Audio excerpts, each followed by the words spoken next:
Let's begin and daven that the school of our learning should be to bring home the hostages and to protect our soldiers and Am Yisrael and all the innocents, and bring a speedy end to this war. Amen. So we're going to continue in the Gemara, but before we do, the Gemara is going to, we should continue in the Gemara, but we're going to continue it shortly. We'll continue in the Mishnah, just to remind ourselves where we're up to, right? So we've spent all of our time on these few lines of the Mishnah. Yoma Kippurim asu b'achila b'shtiya u'rechitza b'sicha v'nilat hasana v'tashmish hamita v'amelech v'kala yechitzu et pneihem v'chayat tmol et hasandal divrei Rabbi Eliezer v'chachamim osrim. And then we went into, here's Michael Warner. Then we went into Ochel Kekochevet Agasa, Kamo Ukagarinata, Vashotem Melo Lugmav Chayab. So basically, we've covered the Gemara up till there. We're going to do one other part of the Gemara now that's not, it's an extension of what we've done the last couple of weeks. And then we're going to come to the last part of the Mishnah where it says, Kol ha'ochlim mitztarfim lekekotevet, v'chol ha'mashkim mitztarfim lemlo lugmav. Ha'ochel v'shoteh ein mitztarfim. Right, so remember, the Mishnah says, all foods combine to make a kekotevet. So you can eat a half a kekotevet of chocolate and a half a kekotevet of basar shamen or whatever it is, but as long as you eat the shir of the kekotevet, toch kedei achilat pras, then you're chayav for eating. And then similarly for drinking, all of the, whatever you drink, as long as you drink a shiur of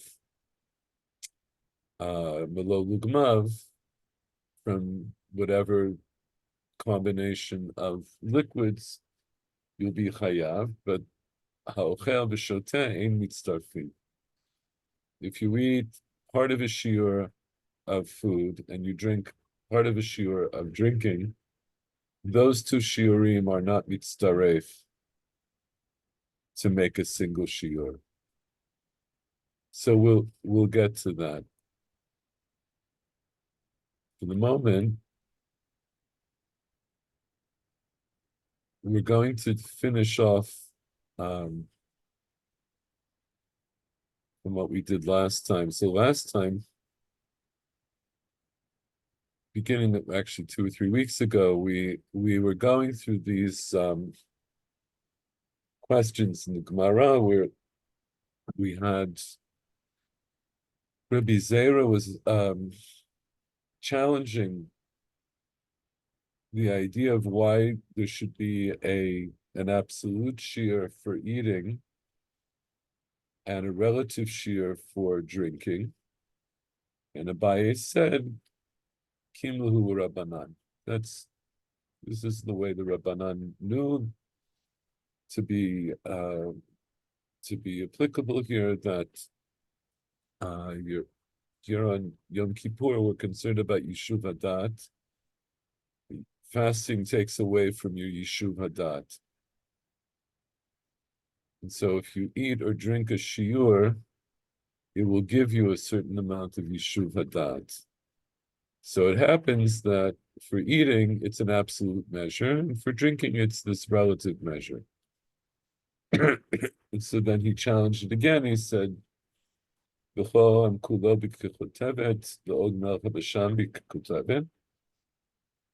it be that we measure the entire world, and the measure that for which you're chayav eating on Yom Kippur for the entire world is a kekotevet, and that would be the same amount for Og Melech HaBashan, for a giant, meaning it doesn't make sense that there wouldn't be a concept of a relative measure for eating in the same way that there was a relative measure for drinking.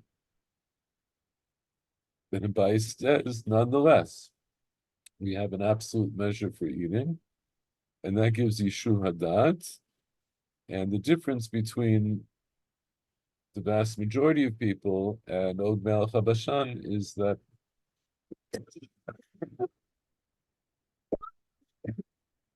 for most people, it gives them, eating a kakoteva will give them Yishuv Hadat, a lot, a great deal of Yishuv Hadat. But for Og Melech HaBashan, it'll just give him a little bit of Yishuv Hadat. And then Rabbi Zera attacked it from a different side. So he said, okay, naniach, that you have an absolute measure, but can here where we're concerned about Yishuv Hadat, can it be that you get the same kind of Yishuv Hadat from eating fatty meat as you would from eating lulavei kfanim? And Abai also says, again, says, yes, you'll get Yishuv Hadat from both of them, but you'll get more from eating fatty meat than you will from lulavei kfanim. You get a little bit of Yishuv Hadat.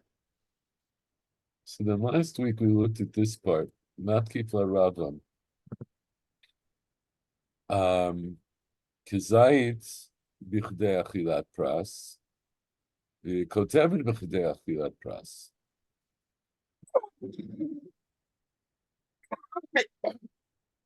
So how do we understand this? That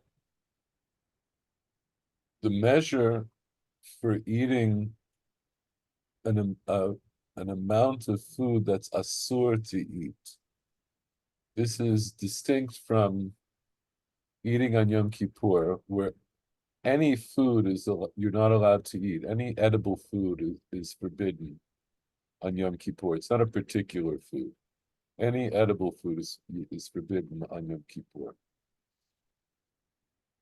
But how do we measure the amount of food that we eat during, on any other day to be chayav for eating something that's asur to eat?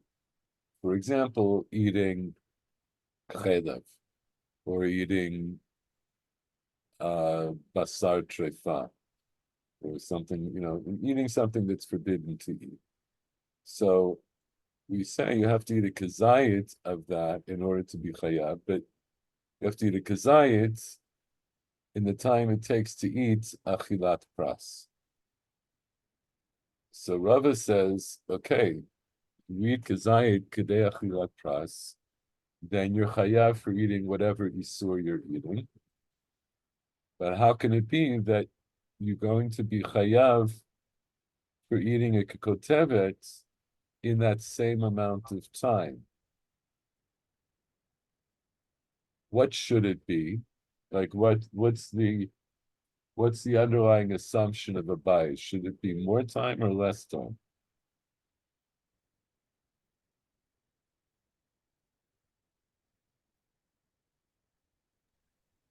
I mean, if I understand it, it's more time, no? That the idea would be kotevet is much larger than a kazayit. So I would think, Rava is saying, I would think it would make sense to say that you won't be chayav, or let's say you would that the amount of time it takes to eat the kikotevet should be commensurate with the time it takes to eat a kazayit toch kedei achilat pras. So since kikotevet is much larger than the kazayit, it would seem to make sense to say that I should need more time in order to be chayav, right? I will be chayav if I eat it over a longer period of time. So let's just to go through the practicality of that. So let's say kedei, for the sake of this discussion, let's say kedei achilat pras is 5 minutes. So he's saying a kazayit if I eat a kazayit of something asur within 5 minutes, I'm going to be chayav. But if I eat a kikotevet on Yom Kippur within 5 minutes, I'll be chayav. But that's a lot more food. It's maybe twice as much food for me to eat in the same amount of time.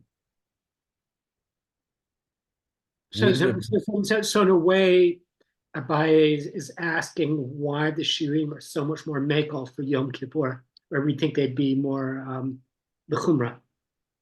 Well, first of all, it's Rava who's asking. Rava. And yeah, Did I say? Did I say Rava? I meant Rava. you said Abaye, but you meant Rava. Okay, never mind. That's Okay. Okay. Yeah, see, he's saying not necessarily that it should be more machmir, but it shouldn't be less machmir. The underlying assumption, I think the underlying assumption of Rava is it's connected to this question that what we're doing as we go through these different questions about eating on Yom Kippur, shir of eating on Yom Kippur, we're all the time, each time what we're doing is we're understanding on different aspects of how eating on Yom Kippur is distinct from eating something that's asur on any other day of the year. And once again, yes, go ahead. Achilat, I don't remember. Do they talk about the time it takes to eat the shiur or the time between shiurim? I thought it's the time between shiurim. No. Maybe I didn't understand. Well, let's flesh it out. In other words, the idea when I say kazayit bichdei achilat pras, it means from the time I start to eat until the time I finish the kazayit, it can't be longer than the time it takes to eat achilat pras. So it's the time it takes me to eat the shiur. It's not the time, but on Yom Kippur, the time between shiurim should be more important than the time of the shiur itself. Because if the time between shiurim is very short, you can eat all the time. No, so I think you have many more shiurim. It's like this. I think what you're bringing in is a practical issue. If somebody needs to eat on Yom Kippur, then and let's say the medical advice is that they have to eat, but that they don't have to, that they can get away with eating a small amount from time to time. So let's say what that means is that they can eat, let's say 50 grams of food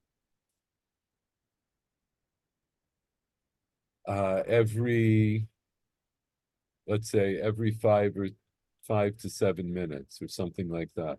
In other words, they eat less than a kakotevet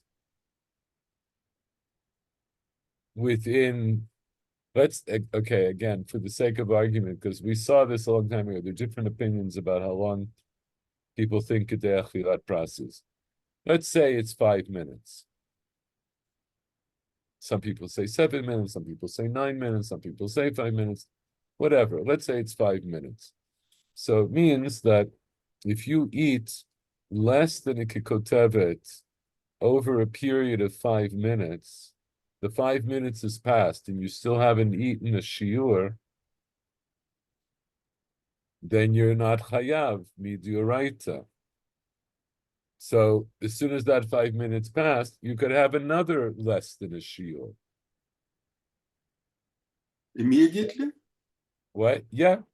You don't have to wait. In other words, once you're Kedei Achilat Pras, let's say you begin eating, so that's when the clock begins. And what does it mean to begin eating? From the time you swallow is really when you begin eating.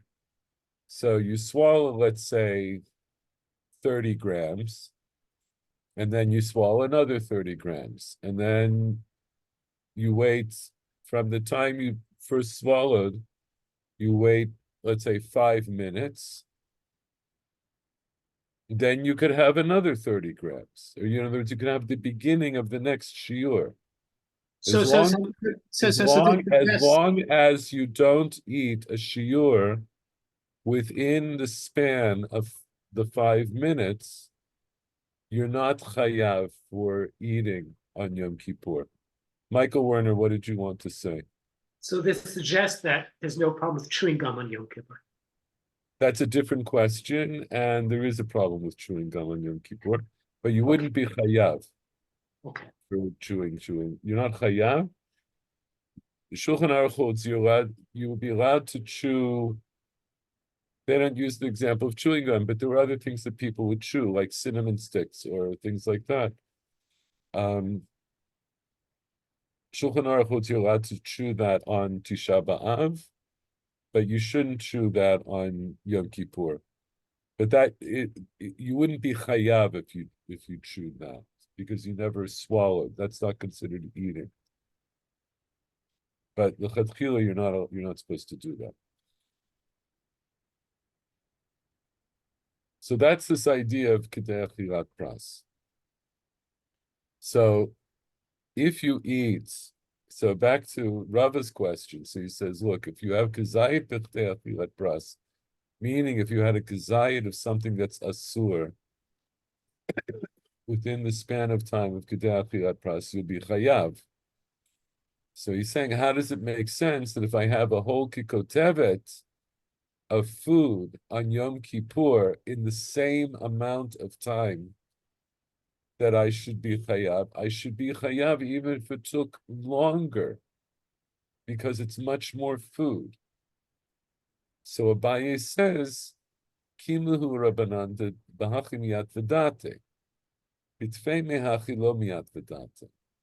So Abaye says, again, it comes back to this issue of Yishuv Hadat, that the Rabbanan knew that if you eat a kekotevet agasa in the time it takes to eat achilat pras, that will give you Yishuv Hadat. But if it takes you longer to eat that kekotevet, you won't get Yishuv Hadat.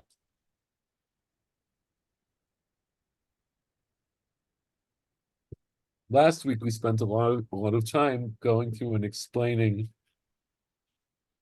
Rashi, where Rashi goes through to give us some of the background on the amounts here.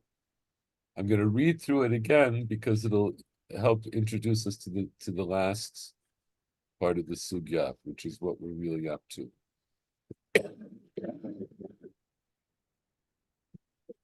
So Maskif Rava, Kizai Bichdei Achilat Pras. Rashi says, Kimlan b'cholotan isurin sheshiuran b'kazai. We hold in all of those isurim that are measured by kazayit, all the food that we're not allowed to eat that's measured as a kazayit as being the amount you're not allowed to eat. That what? Shim shahab ben tchilata chilata shiur l'gemara chilato yoter michidei achilat pras. That if you were to wait from the time you started to eat until the time you finished, more than the time it takes to eat achilat pras, ein mitzaref, what you started eating and what you ate going, as you progressed, that would not combine to make a shiur. Ad shiochal kol ha-shiur b'toch kedei shiyat suda. It won't combine until you eat the entire shiur, until you eat the whole kazayit. During the time it takes you to eat a su'udah, and what is that? V'hi achilat chatzi kikar. That's the time it takes to eat half of a loaf. Sheshiaru bo et ha'eruv, that Chazal used to measure for the eruv And there it was talking about Eruv Tchumin, Shehu Mazon Shtei Seudot.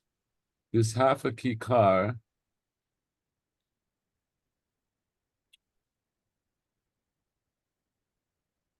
excuse me, is the food of that you would need for two Seudot.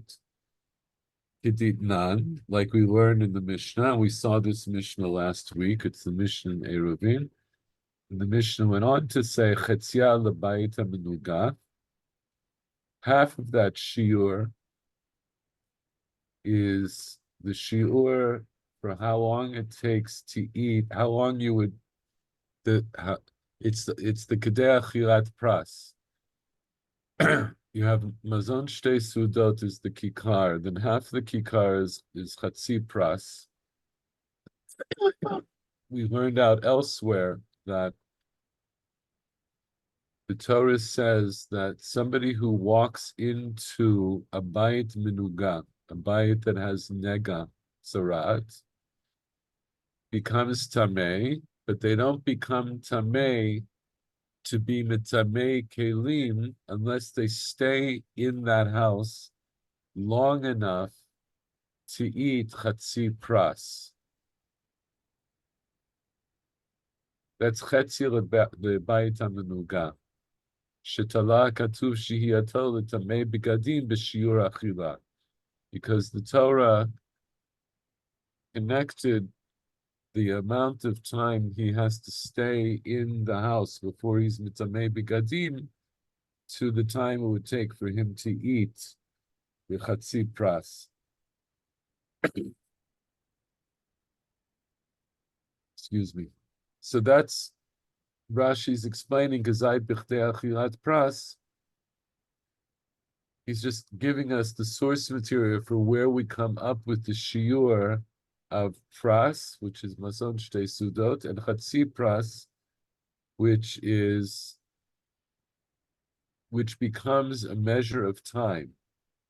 It's the time it takes to eat Chatzi Pras is the amount of time that somebody has to be in a bayit menuga in order to be metamei kelim.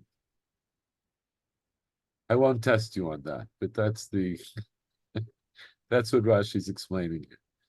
And then he said, and then the Rava goes on to say, "Kakotevet b'chtei achilat pras bitmiya." So how can it be that if I eat a kakotevet Yoma Kippurim, Rashi says, Sheshiur achilato b'kikotevet. So on Yom Kippur, where the amount of eating that's asur is measured by a kikotevet, afhu shiuro l'tziruf achilato b'chdei achilat pras.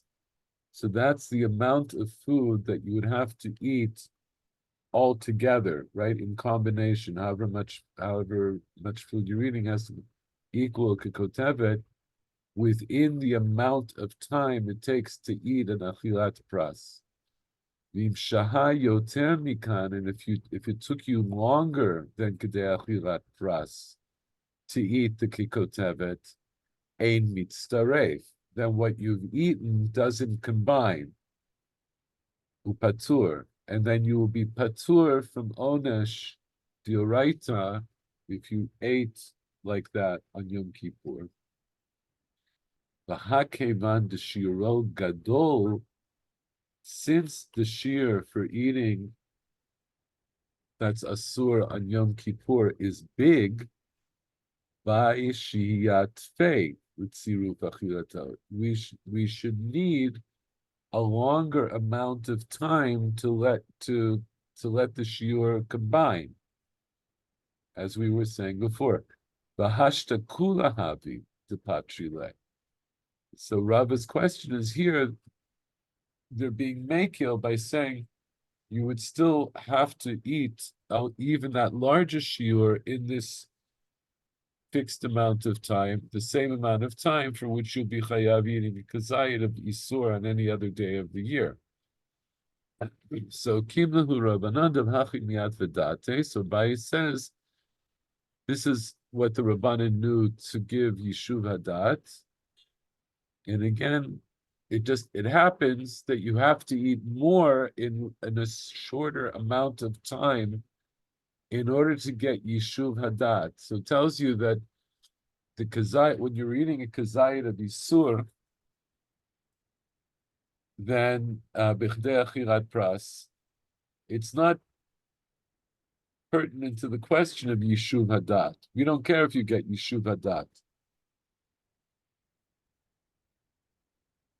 When the Torah is mechayev you for eating something asur, it's not concerned about whether you're sating your hunger. It's just concerned with whether what you've done is considered to be eating. Is that a minimum amount that I would consider to be eating? So it doesn't have to satisfy you in any way, shape, or form. It's just that less than a kazayit, or Birchtei Achilat Pras, is not something that the Torah considers to be eating per se.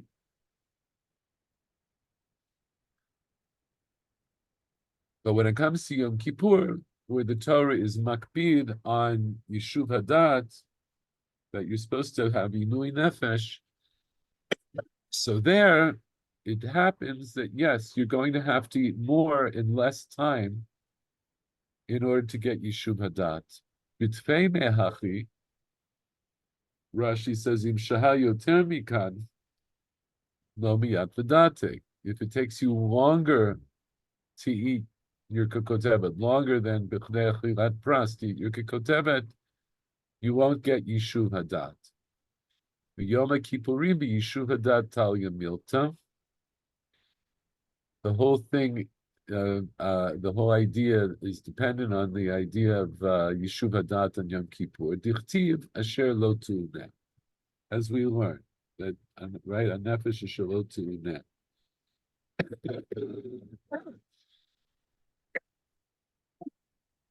You call a nefesh Asher Lo Tu'uneh Betzam Miyam Hazeh V'nichbetam Miyamav. Okay, Miyameh. So that's basically where we got up to last time.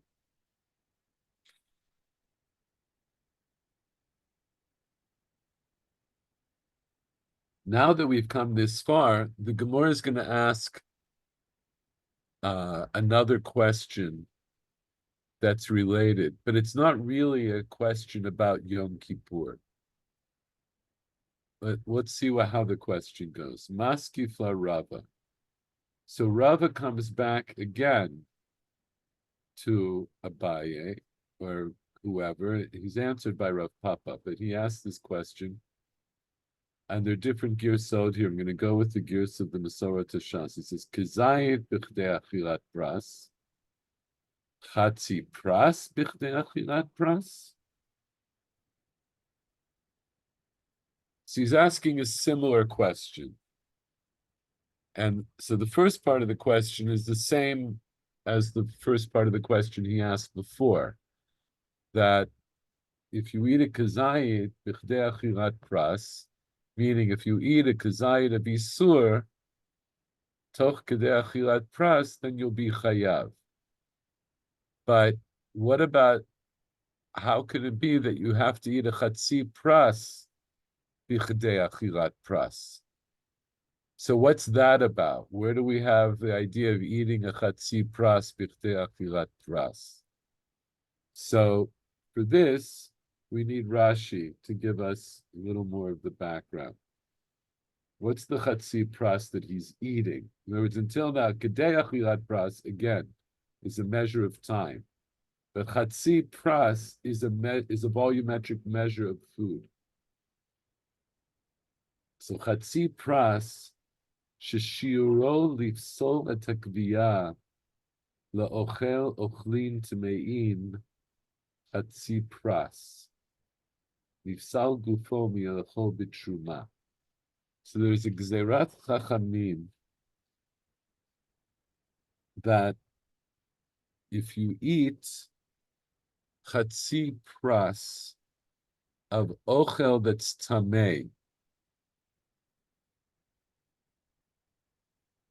then nifsal gufo milachol b'truma. Your body now becomes pasul from eating truma.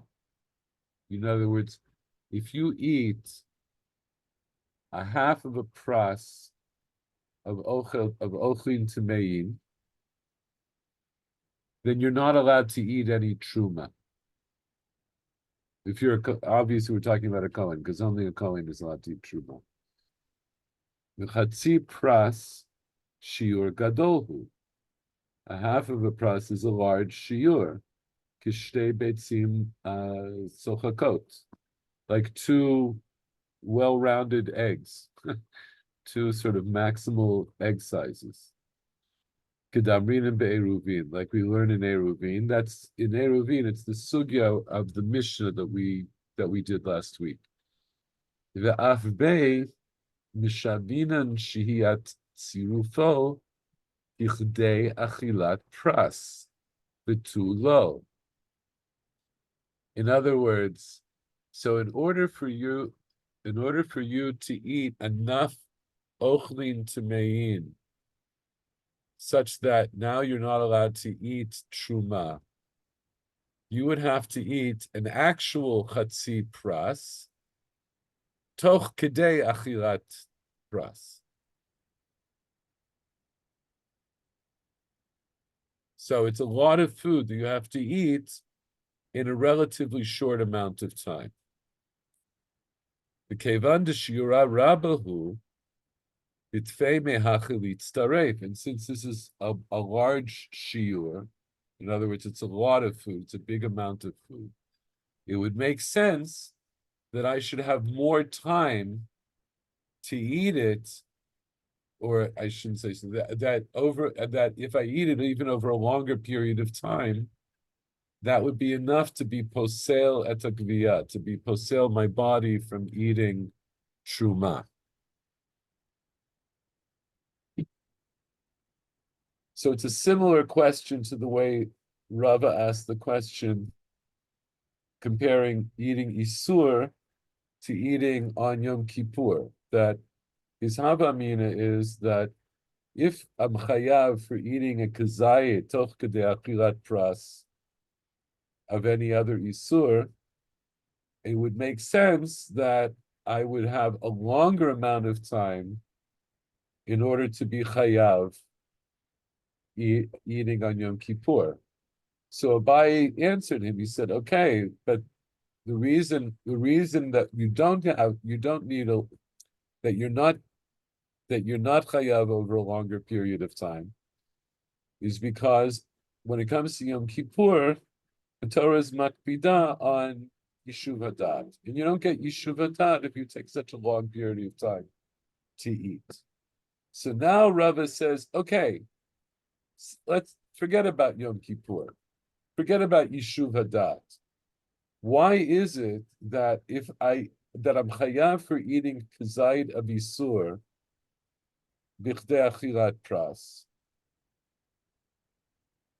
Why should that amount of time be the same amount of time that I'm given to make myself pasul for eating truma, even though I have to eat a whole chatzi pras in the same amount of time?" And there won't be an issue of Yishuv Hadat, if you see what I'm saying, right? Yishuv Hadat is an issue for Yom Kippur. But here, the issue here is too much ochlin. If I eat too much ochel tameh, then I've made it forbidden for me to eat truma. And like any other kind of eating, I have to eat a certain amount of food within a certain amount of time.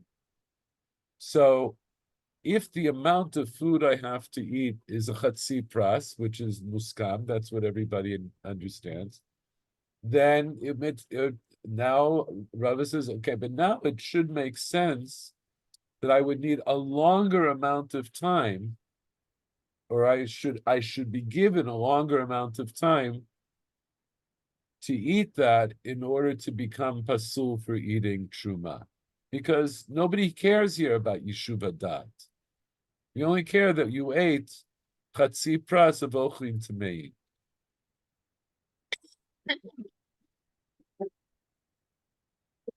So here, Amarle Rav Papa answers his question. He says, Hanach tumad gviya, the love dioraita. He says, leave this question of tumat gviya, the tuma of the inside of your body, is what it literally means. Because it's not dioraita.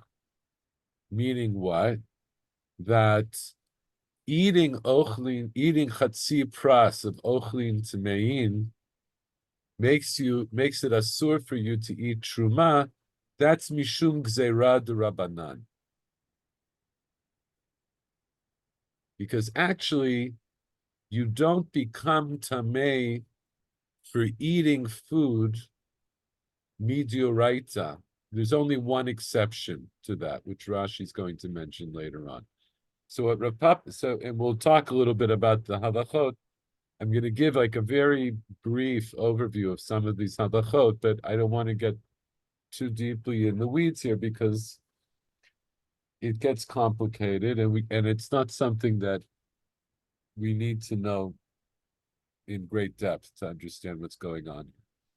So again, Rava's question is, how can it be that eating kazayit to be sur is accomplished b'chdei achilat pras, and eating ochlin tamein, which I need to eat a chatzi pras in order to be posel et agviyah, to be posel my body from eating truma, can also be accomplished in that same amount of time.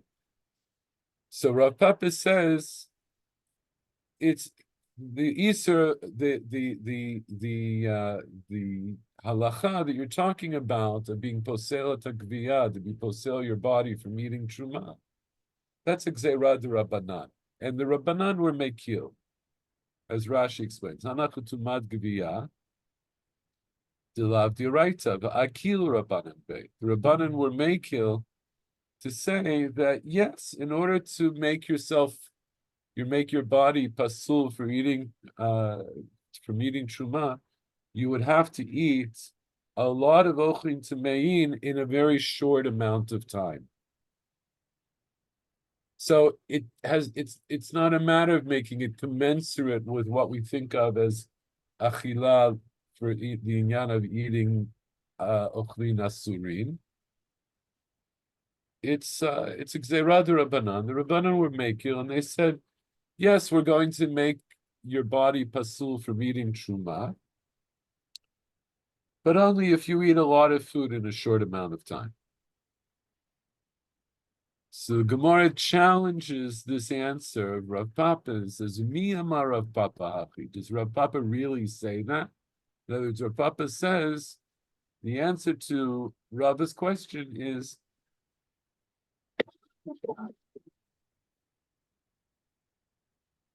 excuse me, the answer to Rav Papa's question is that eating ochlin tamein to be posel takviyah is altogether gzeira d'Rabbanan.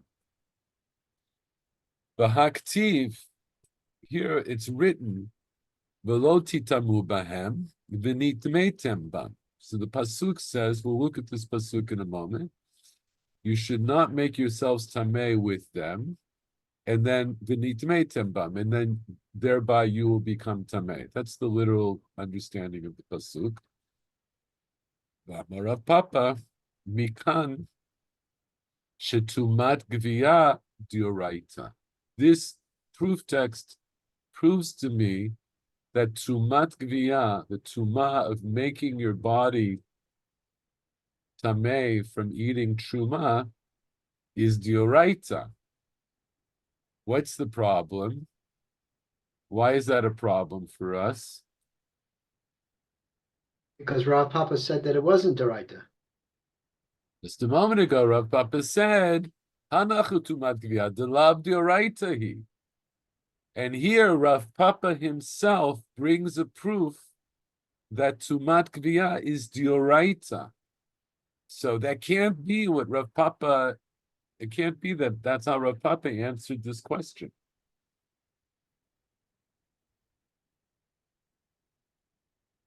But the Gemara answers, Mi d'Rabbanan, Ukra asmach de ba'alma. So this is especially for Paul, who often asks these questions. Here the Gemara says, even though Rav Papa said that Mikancha Jumad Gviyad Dioraita, he really means the halacha is really d'Rabbanan. And what does he mean Dioraita? That we have an asmachta. We have a smach for this idea from the Torah. But the halacha itself is really d'Rabbanan.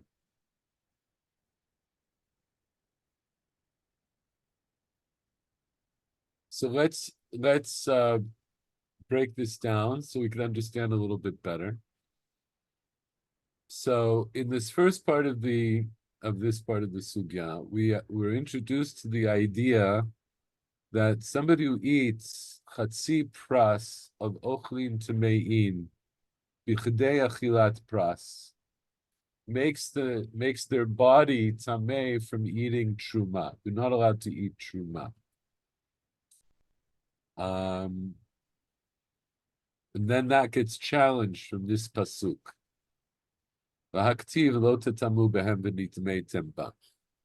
So let's look at this pasuk for a moment, just to understand why we would think that it's a proof.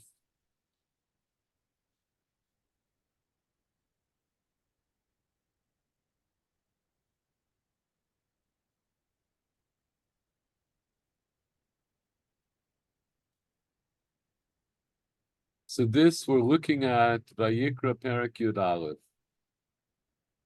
And in Vayikra Perek Yud Aleph, we have dinim we have some of the dinim of Tuma and Tahara.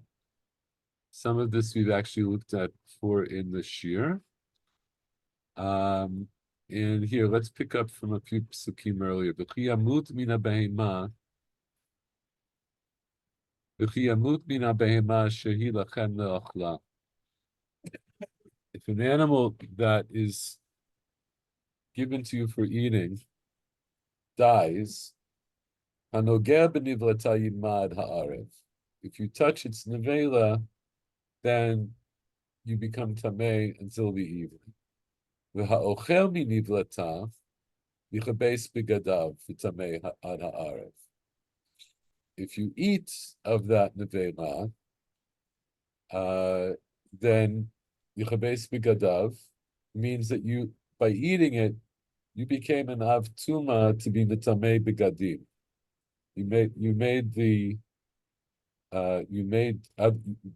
Your touch now will make other kelim, will make kelim tamei. Also, even if you don't touch it, but you just carry it, you become tamei to be metamei b'gadim. Then it talks about sheretz. The chol sheretz hashoretz haaretz. Sheketzu lo yechel. You're not allowed to eat shratzim. Kol holech al gachon, the kol holech al arba, ad kol marbe raglaim. Anything that goes on its throat, and anything that goes on four, until one that has many legs. Kol hasheretz hashoretz haaretz. Lo tochnun. You're not allowed. You do not eat them. Ki sheketzin, because they're sheketz. They're like a disgusting thing. Al tishaktsu et nafshotechem b'chol hasheretz hashoretz. So you do not make yourselves disgusting with any of the crawling things. V'lo titamu behem v'nitmeitem bam. So, given the context, in the end of Pasuk Membed, it says about shratzim, you don't eat them, right? So we understand you're not allowed to eat them. And then when it says right afterwards, Al tishaktsu et nafshotechem b'chol hasheretz hashoretz, don't make yourselves disgusting with any creeping things. So what would what do we understand that to mean? Al tishaksu et nafshotechem. How would you make yourselves abominable or disgusting with these shratzim? I would say by eating them. You would say by eating them. In other words, it's just a continuation of what we said a moment ago. Don't eat them, and by not eating them, don't make yourselves disgusting.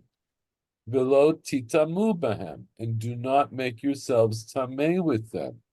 V'nitmeitem bam, and thereby become tameh.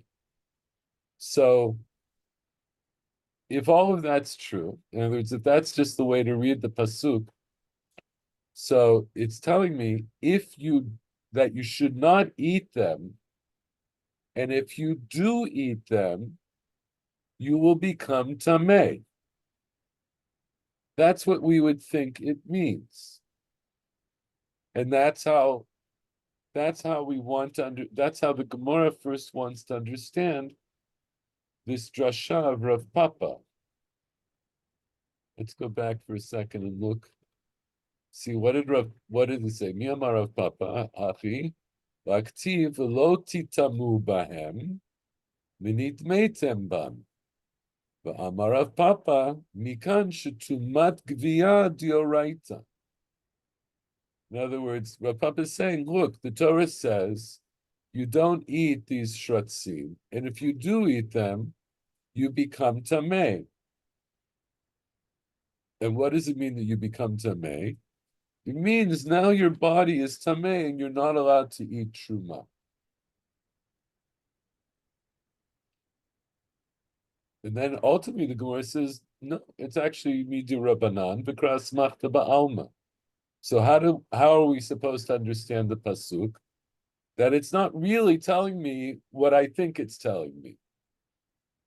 Let's look at Rashi here. Rashi says, "Velo titamu bahem." So Rashi explains, "Gabe achila ktiv al tishakzu et nafshotechem dainu achila." Right, that's the pasuk that we looked at. Don't make yourselves disgusting. Meaning, how would you make yourselves disgusting? By eating, because that's what the pasuk just told me a second earlier. V'lo titamu bahem, v'lo zohi azharat tuma.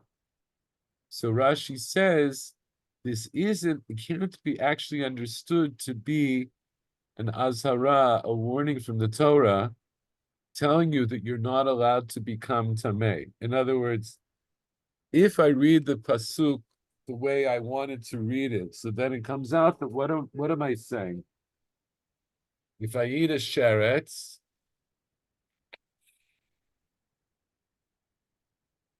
sounds like what it's saying is if I eat a sheretz, I'll become tameh. But Rashi says actually you can't understand lo titamu behem to mean don't thereby become tameh. It's not an azhara to a general azhara about becoming tameh. Why? Sharei ein Yisrael musarin milu tameh. Some Jews, Yisrael, in other words, those of us who are Yisraelim, we are not. The Torah does not warn us against becoming tameh. There's no iser for a Stam Yisrael to become tameh. How do I know? Dichtiv, Amor el Kohanim, Kohanim muzarim, ve'ein Yisrael muzarim. So let's remind ourselves of what that's about.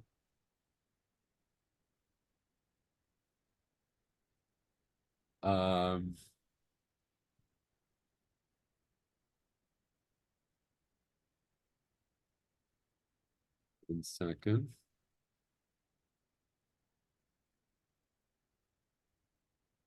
Once again, we have to put this together carefully if we want to understand Rashi.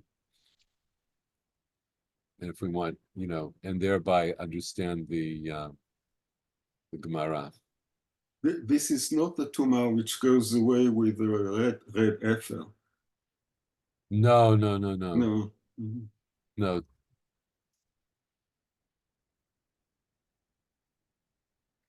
Okay, this is the beginning, the very first pasuk of Pashat Emor. Vayomer Hashem el Moshe, Emor el hakohanim b'nei Aaron, v'yamarta aleihem, lenefesh lo yitama be'amav. Right? That here the Torah says explicitly, speak to the priests, the sons of Aaron, say to them, a priest shall not defile himself for the dead among his people. That is, there's an explicit isur for Kohanim from becoming Tameh. A Kohen is not allowed to become Tameh. So one of the things that is learned is that Kohanim are not allowed to become Tameh. In other words, the Torah goes out of its way to express this isur by Kohanim. Mashma, it implies that people who aren't Kohanim are not prohibited from becoming Tameh.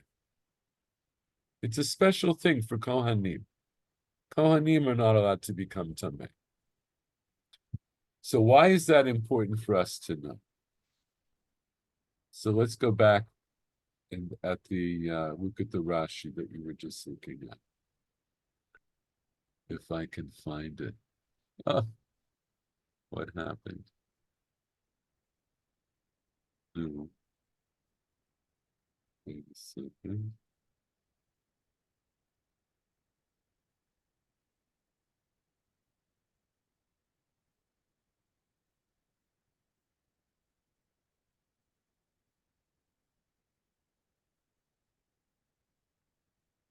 Okay, you see that.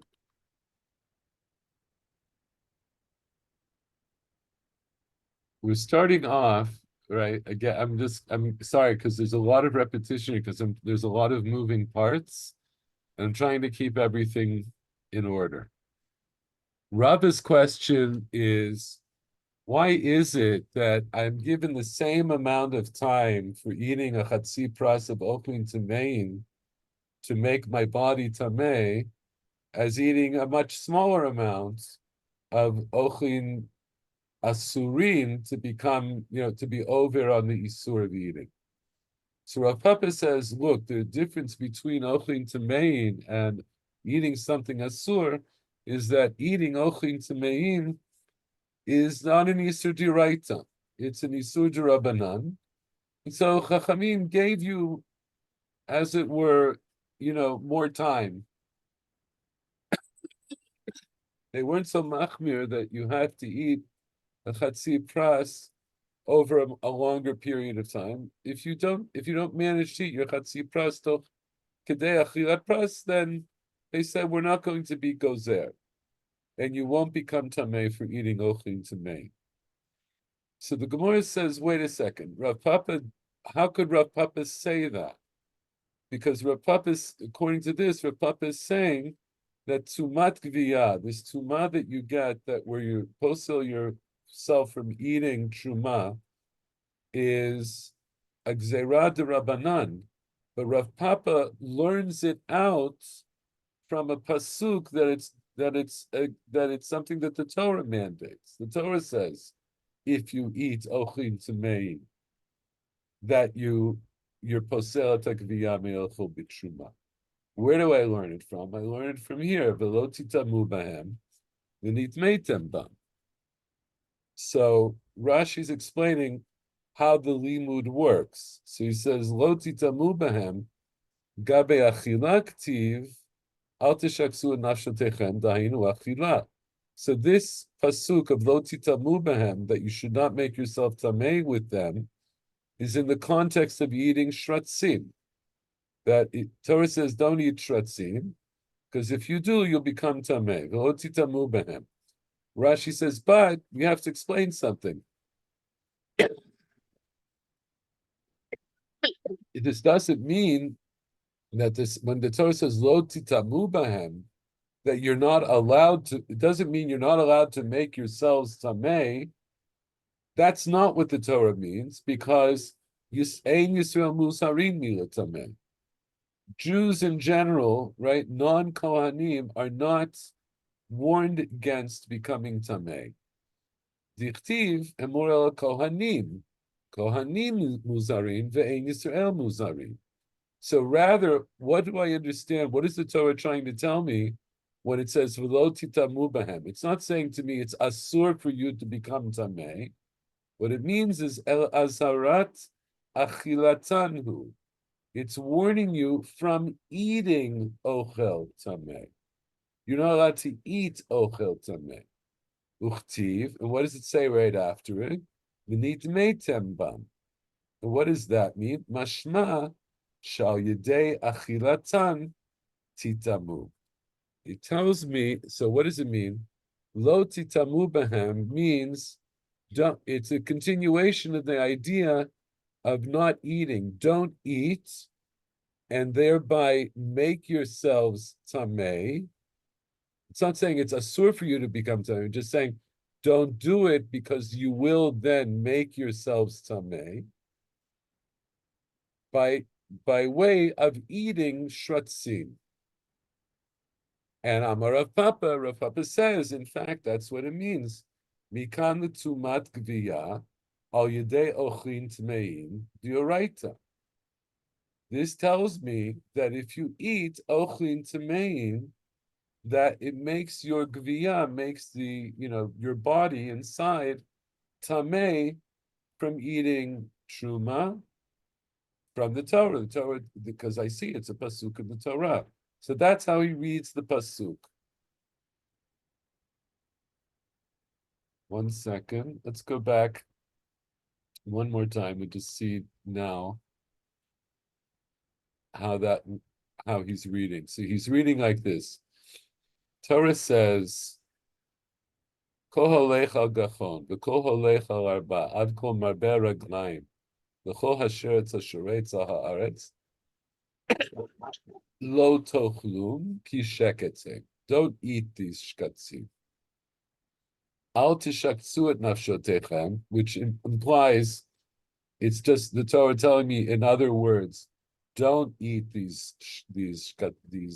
shratzim, b'chol asher tzasharetz, v'lo titamu bahem, so that you will not become tamei. Not that it's asur for you to become tamei, but don't do it. I don't want you to become tamei. We need to make tembam, and thereby you will make yourselves your innards tamei, meaning not allowing you to eat truma.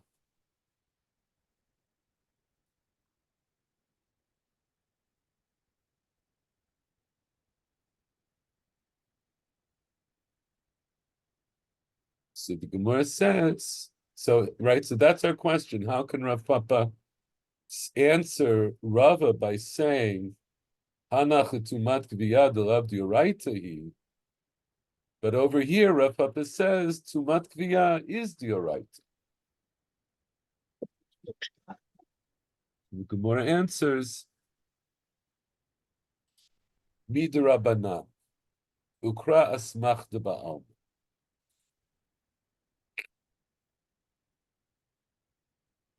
Really, even Sorry, Shal, can you switch to the Gemara? I don't see it. Okay. Oh, sorry. Thank you. You see it now? Okay. Mikan shetumat gviyad dioraita midrabanan across machta ba'alma midrabanan tikra lav letuma'ata. The pasuk that we just read is not telling me about tuma. She'ein lecha davar mitamei adam al yedei achila ela nivlat of tahor. There's only one thing that a person can eat, and by eating it, they become tamei. And what's that? If you eat a kazayit of a nevela of an of tahor. This is somewhat obscure, but if you learn Taharos, it comes up. I'll show you the Mishnah where it talks about it in a second. What it means is, in other words, most other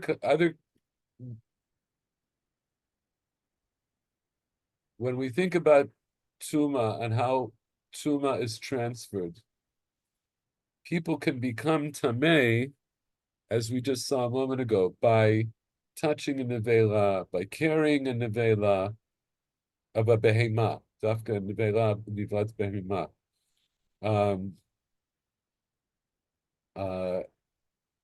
But not eating. Eating is not something that, and what does it mean to eat? Now, it would mean if somebody were to take a kazayit of a nevela of a behemat tahora and stick it in your throat. In other words, how can you eat something without touching it? So the idea would be is that you don't touch it, but somehow it gets into your throat without you having touched it with your outer skin. So that itself doesn't make you tamei. The only exception to that is if you eat the nevela, in other words, the dead carcass of an oaf tahor. And in a moment, I'll show you some of the sources for that. How do you get rid of that tumah? Well, that tuma is tumat erev that eating. You have to go to the mikvah and have erev shemesh, and then at the end of the day you'll be tahor. But the point that Rashi's making now is that, of course, eating a sheretz, even eating a sheretz, is not something that makes you tamei dioraita. But it will make you. I don't understand.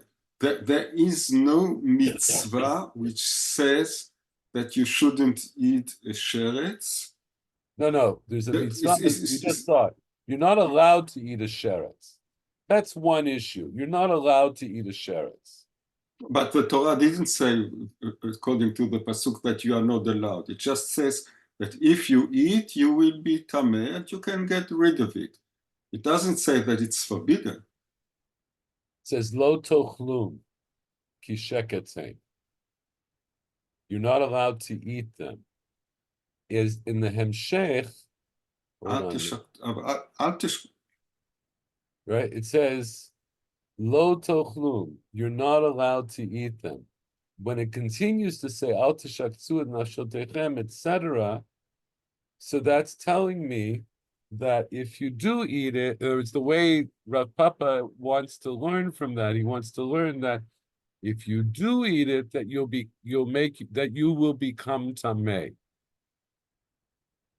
And then ultimately the Gemara says, no, even according to Rav Papa, it's really that this idea of the tuma is only a gzerah d'Rabbanan. And this is just an asmachta ba'alma. So we have to differentiate. You're not allowed to eat shratzim. Lo tochlu. You're not allowed to eat them. If you do eat them, then well, according to what we're saying now, lahalacha, you're not tamei dioraita. Hold on a second. Let's so look it's not a chet to eat shratzim. No, it is. You shouldn't do it, but it's no, of course it's a chet. Eating the sheretz is still asur. The question is, if you do eat the sheretz, do you become tamei or not? That's a secondary issue. You're not allowed to eat the sheretz. Is this one of the Taryag mitzvot? It's one of the mitzvot. You're not allowed to eat shratzim. That's what I thought all the time.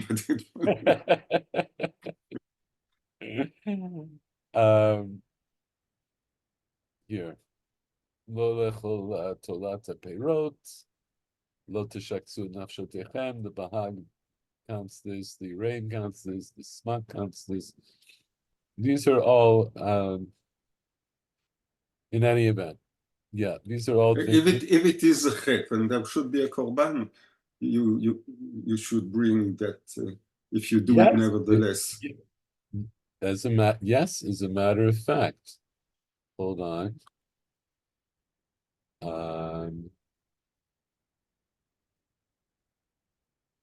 See if we can pinpoint this.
It's here in right.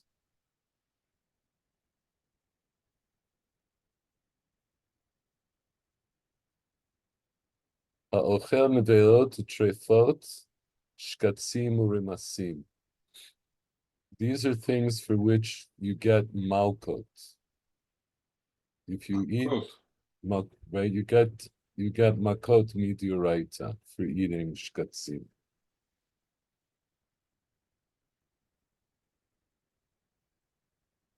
You should go to the Beit Din and say, I ate shkatzim, give me malkut. That's how you get the makot. You have to have it's not enough for you to confess. You have to have two edim warn you beforehand and tell you that if you eat this sheretz, that you'll be chayav makot. And then if you eat it anyway, then they go to Beit Din, they testify, and then you'll be chayav. In any event, I don't want to lose track of my limited train of thought here. Where were we up to? So there's no way to taste perot yam just to know what taste they have and somehow to get away with it. No, because as we learned at the beginning of our Gemara, even a chatzi shiur is asur min Torah. So even if you eat less than a shiur, you're not allowed to eat less than a shiur. It's just that you won't be chayav makot if you eat less than a shiur. In any event, so what does Gemara say for Rav Papa? So Rav Papa holds that eating shratzim does not make you tamei midioraita. But the pasuk of lo titamu behem v'nitmeitem bam, that's an asmachta. Right? So the Gemara says, Midrabanan, Dikra love the Tuma Ata. The Pasuk is not coming to teach me about Tuma. It's not teaching me that if I eat a sheretz, I actually get halachic Tuma. She'en lecha davar mitamei adam al yedei achila, ela nivlat of tahor. The only thing that you can eat and thereby become tamei midioraita is nivlat of tahor. I'll show you that in a moment. Rather, the pasuk is an asmachta ba'alma. The ikar kra, Rashi says, darshinan beperek amar lahem hamimuneh adam mitamei atzmo ma'at mitamino to harbe. Says the real main understanding of this pasuk is not to teach me that you get tuma from eating shratzi.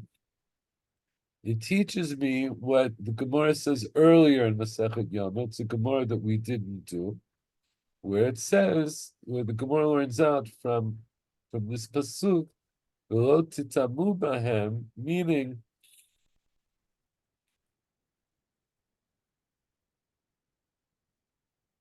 Adam mitamei atzmo ma'at. If a person makes himself a little bit tamei, mitamino to harbe. We, that is, Kadosh Baruch Hu, makes him very tamei. What does that mean? Let's just take a quick glance at that Gemara there. It's more of a Musar type thing.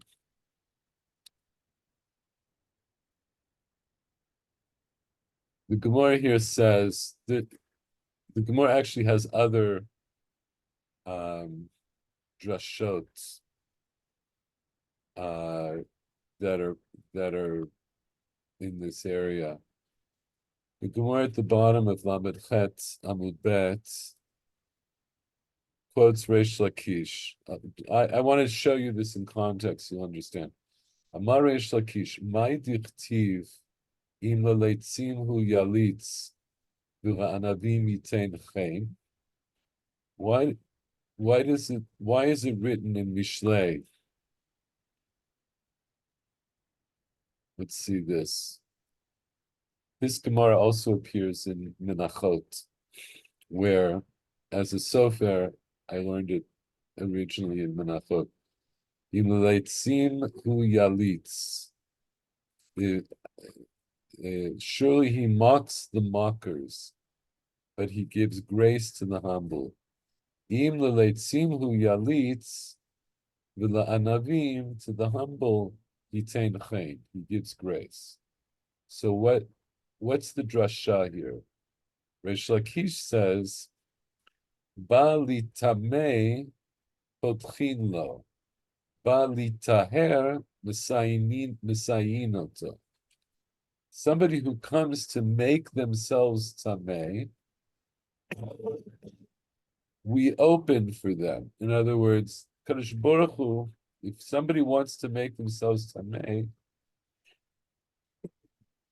and here tuma doesn't necessarily mean strictly the dinim of tuma and tara, means to commit averot, right, which is a kind of tumat nefesh.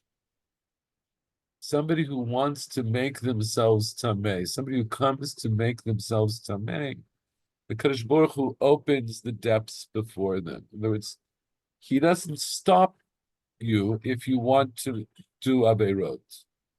Potchin lo. Hashem opens that opportunity for you.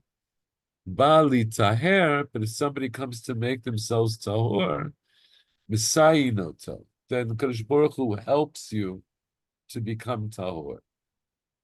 There's a basic musar here. The basic musar is Kadosh Baruch Hu doesn't push you to become an over avera. He doesn't stop you, but he doesn't push you. But if you want to do tshuva, and if you want to become good, Kadosh Baruch Hu will help you. And this is a theme that we'll come back to, God willing, as we progress later on in the parak, when we talk about tshuva. This is a basic concept of tshuva. In order to do tshuva, you do need help. But you don't need help to do averot. Kadosh Baruch Hu says, you can do that yourself. Tana de Rabbi Yishmael. They learn in the basic medrash of Rabbi Yishmael, Mashal Adam sheyam ocher neft v'farsimon. This is an analogous to a person who sold kerosene and persimmon oil, right? So, what's the analogy? Balim don neft omer lo medoda talatzmacha. So, if a customer comes in and he wants to buy the kerosene,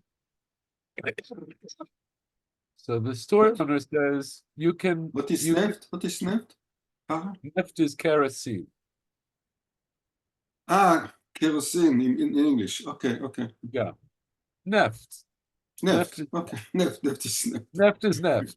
Neft, yeah, okay. Kerosene. Right here. They say nafta, right? So probably it wasn't kerosene because I don't think kerosene per se is something that gets refined until like the 18th or 19th century.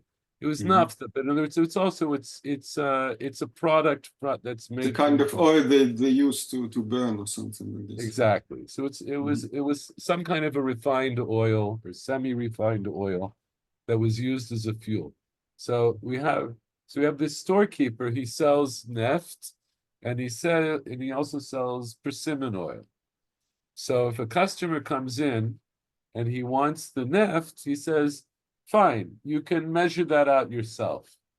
But if a customer comes in and he wants to buy a farsimon, the persimmon oil, he says, Hamtein li ad she'amdod imcha, kedei shnitbasem ani da'ata. Come, in other words, wait for me, I'll help you to measure it out, because then he also gets to smell good from having measured out the bosek. So the neft is nimshal to becoming tamei. Kadosh Baruch Hu is the balabayit. He says, "Look, you want to become tamei? You can do it. I'm not going to help you. But if you want to do something nice, like get afar simon, then I'll help you, because I also want to. I want to enjoy that as well." We continue on. Tana de Rabbi Shmuel Aveira mitamtemet libo shel adam. So now this is getting to the pasuk that we're talking about. Rabbi Shmuel in the Beit Midrash of Rabbi Shmuel, they learned that Aveira is mintamtemet libo shel adam. It closes up the heart of a person. Shneimar v'lo titamu bahem v'nitmeitem bam. Al tikre v'nitmeitem bam, as if it had an aleph. Ela v'nitamtem. It's a play on words, and the play on words is because the pasuk itself says lo titamu bahem v'nitmeitem bam, and it's written chaser. It's written without the aleph of the root of tameh. So the drasha is that it tells you that if you do this, don't become tamei, because nitmei tembam, because then your heart will be closed, or you'll become foolish. There's this idea of timtum. You'll become stupid. That doing averot makes you stupid. And now we get to the drasha that Rashi referred. Tanru Abanan, titamu bahem v'nitmeitem bam, Adam mitamei atzmo me'at, mitamin oto harbe, milamata, mitamin oto milamala, ba'olam hazeh, mitamin oto li'olam haba. So all of this to say, mitamin oto harbe, if somebody comes to make themselves tamei, even a little bit, mitamino to harbe. Rashi explains, binichino to litamei harbe. We leave him, in other words, the Kadosh Baruch Hu lets him become very tamei. V'hachika makra. And this is the way to read the pasuk.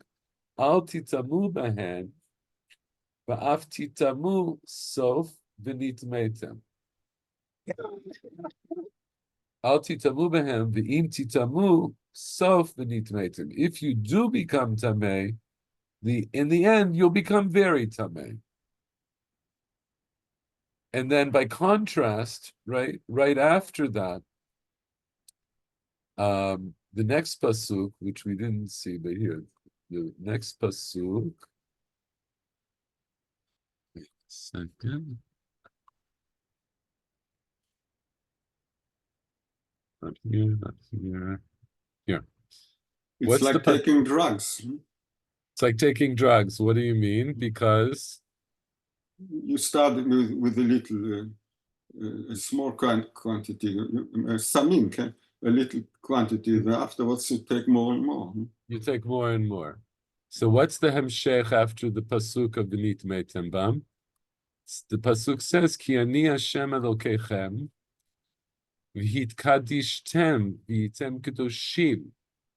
Because I am the Lord your God, you should make yourselves holy, and you will be holy. Ki kadosh ani, because I am holy. You should not make yourselves tamei from the sheretz hashoretz. So that's the next drasha. Tanu Rabbanan v'hit kadishtem v'yitem kadoshim. Adam mikadesh atzmo me'at mikadshin oto harbe. If somebody makes themselves a little bit holy, then Kadosh Baruch Hu will help him to become very holy. Milamata, if he does it from below, mikadshin oto milamala. In other words, from the heavens, they'll make him kadosh. B'olam hazeh, if he tries to become a little holy in this world, kachino told the olam haba, make him holy for the next world. The last part we didn't have to do, but I wanted to end on a nice note because you see, that's how the chapter ends there. It wants to end on the positive note. So if we go back now, this is what Rashi was saying. So he was saying that ultimately this pasuk, "V'lo titamu b'hem v'nitmeitem bam," this is the idea that you learn out to mat kviyah from here is not true. We don't learn it out midioraita. It's a gzeira d'Rabbanan, and the pasuk is an asmach de ba'alma. And on that, Rashi says, "El asmach de ba'alma, v'ikar kra darshinen beperak amar lehem hamimuneh." The principal idea of this pasuk is darshaned in the Gemara earlier, where it says, "Adam mitameh atzmo me'at, mitamino to harbe." That's Rashi understands that that's the real thrust of this pasuk. It's not telling me a halacha that you become tameh. He says, because I learn out elsewhere that no, there isn't an azhara to a Yisrael to tell him not to become tameh. Rather, it's a musar haskel. Lo titamu bahem v'nitmeitem bam. Don't become tameh by eating shratzim. In other words, don't make your soul tameh by eating shratzim, because then you'll just become more and more tameh. In other words, your soul will become more and more tameh. The last thing I'll show you for today, I think it's one of these. Here we go, just a second.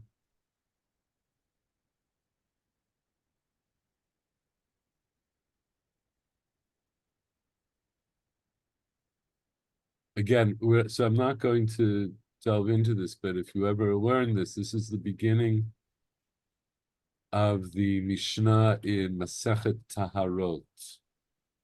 And it says, Shoshas Adavar Benivlata Of HaTahor. There are 13 things, there's 13 halachot that are pertinent to the din of the carcass of an Of Tahor. And it lists them, right? Tzricha machshava, ve'inat tzricha hechsher, u'mitamat tumat ochalin b'chebetza. It's mitamei tumat ochlin, the size of a kebetza, u'kezayit b'beit habliya, and also a kezayit that is put in one's throat makes one tamei. It's a special din that's by nivlat of HaTahor. And that's the Bartanura here explains the source for that. Adam, what does it mean? Adam shachal kazayit mimena nitma. If a person eats a kazayit of nivlat of tahor, he becomes tamei. For what purpose? Nitma'u bigadav Kishitagia lebeit habliya. When this kazayit gets to his throat, where the point after which he has to swallow, his begadim become tamei. In other words, he becomes an avtuma to be metamei kelim. And where do I learn that from? Because it says, "V'hanefesh asher tochal nevela utrefa begomer, uvenivlat of tahor katuv midaber." The Torah there is talking about nivlat of tahor. Uchtiv tochal. And it says there, it talks about eating this nevela utrefa. And as we know now from all these other sources that we've looked at, ein achila pachot mikazayit. All right, this is just a sidebar, but this is the only achila that one can eat and thereby become tameh. If somebody puts a kazayit of nivlat of tahor in your beit habliyah, in your throat, and then your body becomes tameh. But otherwise, if you eat other ochlin tamein, you don't midioraita, you don't become tameh. There are a lot of gzerot midirabanan about eating and drinking, but this is the only one that's actually dioraita. And I think this is a good place to stop.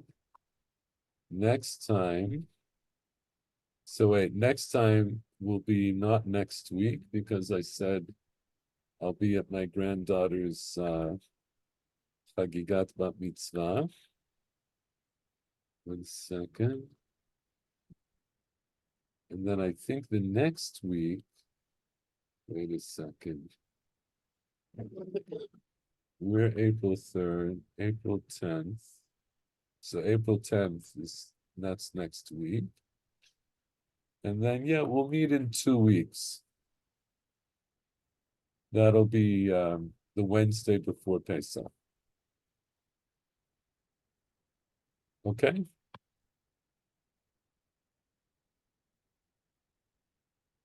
Okay. Thank you. יישר כוח. Thank you. Sorry, I was so dim. Oh, that's okay. Feel good. Thank you. Bye-bye. Good night. Thank you.